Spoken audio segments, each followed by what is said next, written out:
திரு ஞான ராஜசேகரனும் பாலகிருஷ்ணன் சாரும் அண்ணன் திருமாவும் பிஜேபி ஐயா இருக்கிற இடத்தில் நம்மளெல்லாம் பேசுறதுக்கு நம்மளாம் ஒரு துரும்பு தூசி. அதை நான் பதிவு பண்ணிக்கிறேன். ஏனென்றால் இந்த உலகத்தினுடைய உழைப்பு எப்படி மிகப்பெரிய ராஜ்யமாக நீங்க ஆக்க முடியும்ன்றதுக்கு எடுத்துக்காட்டு பிஜேபி குரூப். அந்த அவங்களுடைய வரலாறு ஒவ்வொருத்தனும் படிச்சுட்டாலே நீங்க வாழ்க்கையில் எந்த இடத்தில் எப்படி முன்னேறணும்ன்றத நீங்க கண்டுபிடிச்சிக்கலாம். இன்னைக்கு இருக்கிற ஒரு ரேடியோ ஒரு டிவி தெரு தெருவா போய் வித்து இன்னைக்கு வந்து ஷோரூமா இன்னைக்கு யாராவது வச்சிருக்காங்களோ அவங்களுக்கு எல்லாம் முன்னோடி அவங்க தான். அவர் திருவள்ளுவருடைய சிலையை உலகம் பூரா வைக்கிறாருன்றது நம்ம வாழ்க்கையில ஏதாவது ஒண்ணு வைக்க முடியுமா? அப்படி ஒரு மாமனிதர் இருக்கிற இடம் இது. அதே மாதிரி இன்றைக்கு இருக்கின்ற அரசியல் தலைவர்களில் மிகச் சிறந்த தலைவரும் மிக வலிமையான தலைவரும் எல்லாருக்குமான தலைவராக இருக்கின்றது அண்ணன் திருமாவர்கள். அவர் இருக்கிற அங்க பாருங்க, நல்லா 99ல தஞ்சாவூர்ல பூச்சி மருந்து ரெப்போ ஒர்க் பண்ணிட்டு இருப்பேன். வில்லேஜா போய் விவசாயிகளுக்கு மருந்து எழுதி கொடுக்கறது, அவங்க வயலை பார்க்கறது, அதுல பூச்சி விழுந்துருக்கும், குருத்து பூச்சி, அடுத்தது வந்து இலை சுருட்டு புழு அல்லது பருத்தியில வந்து நிறைய பூச்சி வரும். இந்த மாதிரி எல்லாம் விவசாயிகளுக்கு எழுதி கொடுப்பாங்க. ஒவ்வொரு வில்லேஜ்லயும் அத்தினூறு அடங்க வரும். இந்த மாதிரி எழுதி அண்ணன் பேர் தான் எழுதிருக்கோம். நான் சொல்றது 97 நான் வந்து மெமரில் ஒவ்வொரு வில்லேஜ்லயும் அது இருக்குங்க. இப்படி எப்படி போய் அங்க இளைஞர்கள் மத்தியில வில்லேஜ்ல ரீச் ஆனாரு நாங்க மிகப்பெரிய ஆச்சரியமா இருக்கும். அப்படி ஒரு தலைவர் இருக்கிற இடம் அது. அதே மாதிரி பாலகிருஷ்ணன் சார், நான் வந்து என்னன்னு கேட்டீங்கன்னா அவரோட உளவுத்துறை அதிகாரி தான் சொல்லுவேன். சார், நீங்க இயக்குநராக இருக்கிறதுங்கிறது மறைமுகமா ஏதோ ஒரு வேலை இங்க செஞ்சுக்கிட்டு இருக்க கூடாது அப்படின்னு இருக்கீங்க. ஆனா நீங்க எந்த உளவுத்துறைக்கு அதிகாரி? நீங்க அது வந்து ரஷ்ய உளவுத்துறையா, ராவா அல்லது மொசாட்டா அப்படின்னு கேட்டுக்கிட்டே இருப்பாங்க.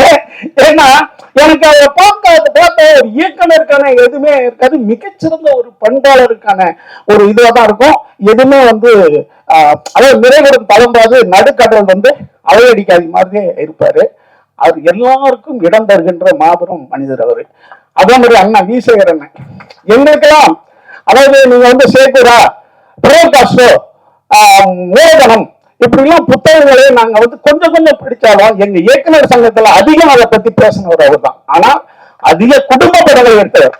ஆனா அவர் பேச்சு சாமானிய மக்களுக்கும் அதாவது உழைக்கும் மக்களுக்குமான அந்த உரைதான் அவங்களுக்கு கொடுத்துக்கிட்டே இருப்பாரு. அப்படி ஒரு இயக்குனர் இருக்கிற இடம்.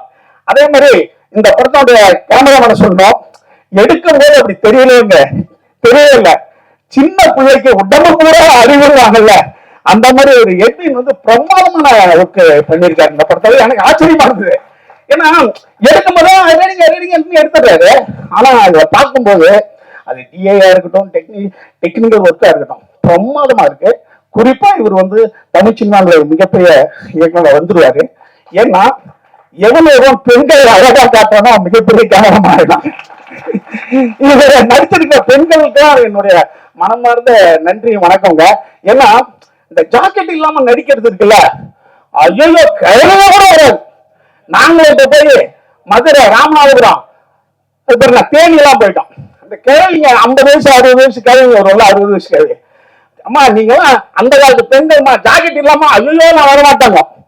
ஆனா இந்த படத்துல அத்தனை பேரும் அந்த கேரக்டரை உணர்ந்து அந்த கேரக்டருக்கு நம்ம இப்படி இருக்கணும்னு நினைச்சு அது வந்து நடிச்சது இருக்குல்ல, அவங்களுக்கும் அந்த தமிழ் சினிமா ரொம்ப கடமைப்பட்டிருக்குமா. ரொம்ப அதாவது பெண் வந்து சீனியர்ஸ்ல அவங்க விருப்பப்பட்டு போவாங்க, கம்மியான உடை கூட போட்டு போவாங்க, நம்ம சொன்னா கேட்க மாட்டாங்க. அதுவும் சினிமாவில ரொம்ப அவங்க ஒரு 50-100 பேர் நிற்போம் இல்லையா, அப்ப அந்த உடை அவங்களுக்கு ரொம்ப பார்த்துக்கிட்டே இருப்போம் இல்லையா, அதுக்காக நினைக்கிறேன். பட் நீங்க எல்லாம் மனப்பூர்வமா நடிச்சிருக்கீங்க, என்னுடைய அன்பான வாழ்த்துக்கள். அப்புறம் குறிப்பா இதுல இசை வந்து ரொம்ப அருமையா இருக்கு. ராஜா அவரை பத்தி சொல்ல வேண்டியது இல்லை, இசைஞானியை பத்தி. இந்த படத்துலையும் அதாவது இளையராஜா மட்டும்தாங்க பெரிய படத்துல இசை அமைச்சர், சின்ன படங்களுக்கு இசை அமைச்சர். இன்னைக்கு இருக்கிற பெரிய எந்த இசை அமைப்பாளரும் சின்ன படங்களுக்கு பண்ண மாட்டாங்க. ஏன்னா நமக்கு புரிய மாட்டுது. ஆனா இசைஞானி மட்டும்தான் அந்த காலத்துல இருந்து இந்த காலம் வரைக்கும் அது பெரிய படமானாலும் சரி சின்ன படம் அதுக்காக ஒரு கையெடுத்து கும்பிடலாம். தமிழ் சினிமா வந்து 30 வருஷம் அவராலே வாழ்ந்தது. என்ன அவருக்கும் என்னுடைய மனமார்ந்த நன்றிகள். அடுத்தது வேற யாரையாவது விட்டனா இல்ல. இந்த மேடையில் இவங்க எல்லாம் இருக்கும்போது நானும் இருந்தது எனக்கு பெருமையா இருக்கு. இன்னொன்னு இதுல நக்கீரன்னா ஒரு சின்ன கேரக்டர் தான்.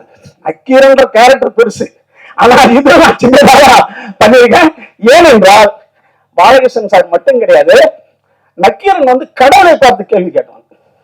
ஏன்னா திருக்குறள் ஒரு அறமான நூல். இப்ப தொல்காப்பியம் வருதுன்னு, தொல்காப்பியத்தினுடைய முதல் இது இன்பம், அதுக்கு பிறகுதான் அறம், அதுக்கு பிறகு அந்த திருக்குறள் தான் அறத்தை முதல்ல வைக்கிறான். ஆத்தைச்சூடி அரங்கவே விரும்புகிறான். ஆத்தைச்சூடி என்பது என்ன? சிறுவர்களுக்கும் இளைஞர்களுக்கும் நற்பண்புகளை சொல்வது ஆத்தைச்சூடி. அவனுடைய முதலே அறம் செய்ய விரும்புகிறார்கள். அப்ப அதற்கான நூல் இது. இப்ப நல்லா இருக்காங்க, திருமணம் இருக்காங்க, அவர் வந்து ஒரு ஹீரோவா இருக்கணுங்க. ஒரு சில இடங்களுக்கு முன்னாடி இவர் வந்து சீல் ஷூட் பண்றாங்க. உங்களுக்கு ஞாபகம் இருக்காங்க, கொஞ்சம் சீனியர் பத்திரிகையாவே தெரியும். சீல் ஷூட் பண்ணாம இப்ப நம்ம என்ன நினைப்போம், விஜயகாந்த் மாதிரி இன்னொரு ஹீரோ வந்துட்டாரு, இல்ல முரளிக்கு அந்த மாதிரி ஒரு ஹீரோ வந்துட்டாரு, ஒரு ஒரு மண் சார்ந்த ஒரு ஹீரோ வந்துட்டாருன்னு நம்ம நினைப்போம். அவர் அரசியல பயங்கர பிஸியா இருக்காரு. சீல் ஷூட் நடக்குதுன்னாங்க. சரி, அந்த சீலியன்ஸ் அதை பார்த்தேன் நானு.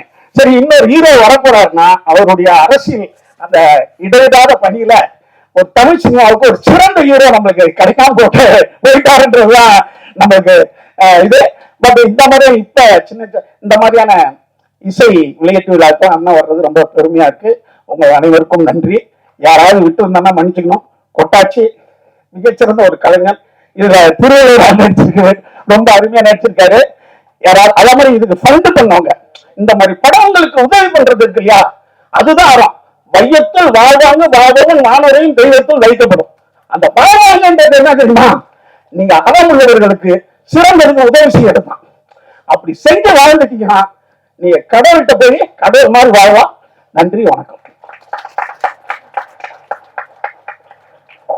Thank you, sir. Thank you so much.